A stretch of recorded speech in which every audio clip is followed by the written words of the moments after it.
Hello and welcome, as today is the 22nd day of December 2018. This is the first of two parts for today. NHL information selections for use of, well, however you may want to use it. This can be used obviously in sports wagering, fantasy sports, and such. I'm going to go over the afternoon games now. I got two selections that I'm going to be playing, and I'm going to talk a little bit, very little about the night games, really only the Toronto and the Edmonton game. And I haven't looked at any of the other games much, and I haven't made any wagers for any of the later games. So for 1 o'clock games, all bets risk and of the like within one's own risk reward, of course.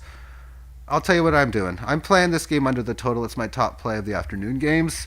The over under 6.5, a small favorite to go under.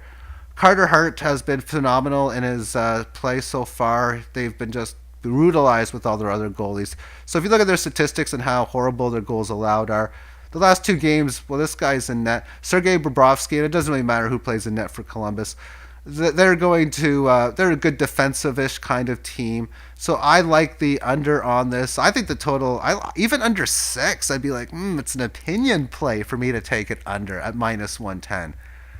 And I probably still would it's a small value. And at 5.5, I don't even like the over too much. So yeah, I like the 6.5. In fact, I don't like the over at 5.5, even though the line is 6.5.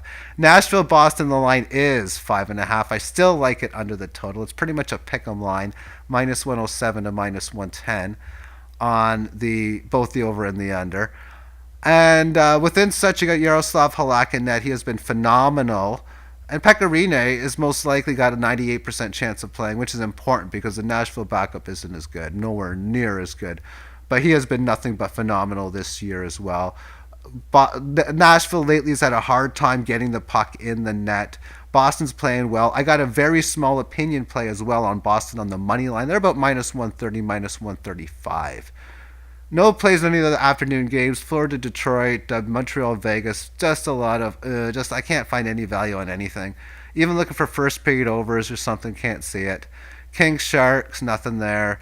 Blues, Flames, don't want to touch it. Now Rangers, Maple Leafs. This is an interesting game because if you want to talk about a team that is, I'm not going to bet this game, but the how it's going to be done is this. This is where I want to bet this game live because the Rangers on the road this year in general are very good at getting off to considering how bad they are, a decent start. They are really bad in the second and third period. So what I'm going to be hoping is that the Rangers score first, and I just might take a bet on the Leafs at a better price at that point. I don't know what the price they'll give me. I'll judge. Judge it. I'll verify it and see if it's worth doing as the game is on, and see how the team is coming out to play.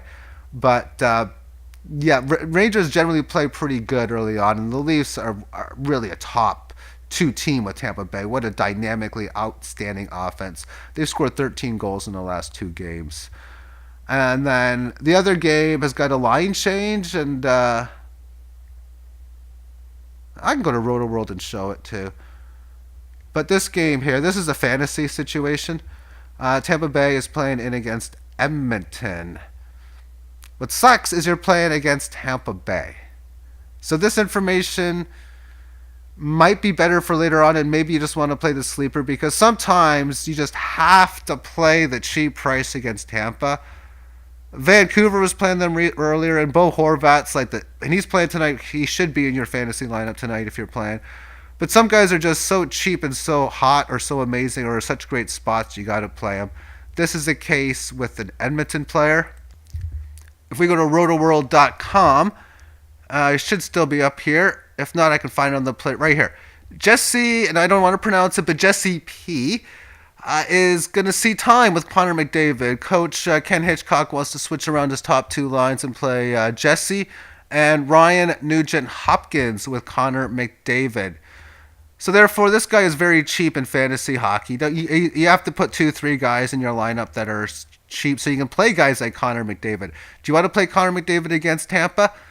I got him in there. I got him and Austin Matthews in my fantasy hockey lineup, as well as Mitchell Marner as well. So those are my three top studs. And I need low-priced guys, and Jesse is definitely one that can do such for me. And my starting goaltender is going to be goaltender Frederik Andersen of the Toronto Maple Leafs as well. So that's how by DraftKings lineup would be. Again, he's really cheap. Let me get his exact price. It's 3,200. The minimum price is 2,500, and Austin Matthews is 8,200. So he's very, very cheap, only $700 or 700 units, I like to say instead, on that of the top line. So let's now go back and take a look at how the Raptors did yesterday. And see, they were like 12-point favorites against Cleveland. I thought it was a fair spread. Cleveland scored 110, and they didn't cover the spread. Wow. Look at those points, 40.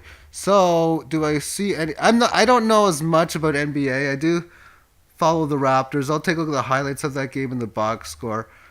What we got? We got Clippers laying a point and a half against Denver. Yeah, from the outset that looks fine. Oh, Toronto does play against Philly. Okay. And they're going to be tired too. I gotta check to see if Philly played. 8-24. That'll be more for a nighttime video. 8-24 for Phoenix. 12-20 for Washington. That looks in order.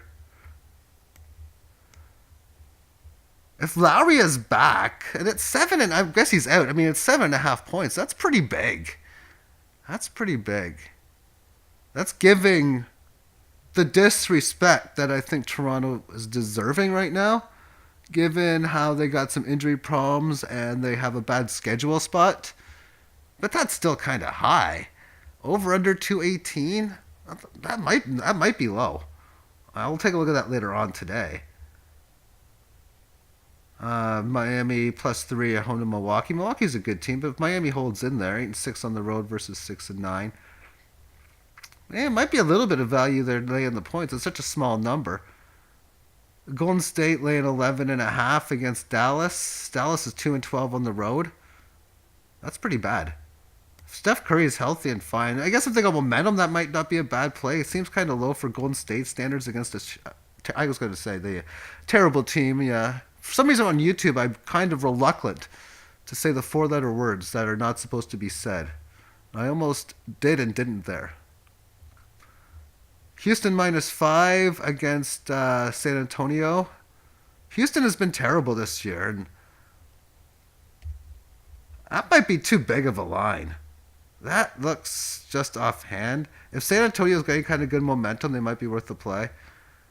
And Utah laying 1.5 against OKC. Well, Utah is 6-6 at home, and OKC is 8-7 in a row. So the quick thing there should state that OKC, based on that, should be about a 3-point favorite, because that means they are 6-6. And I don't know what the 12-team sample size is, but that's below average, because the average team should be like 7-5 to 8-4. And the fact that they got a winning record on the road, even though it's pretty much 500, that indicates to me that Oklahoma City should have like a 55% chance just by looking at those two numbers alone. Thank you for tuning in and have yourself a great day. Bye-bye.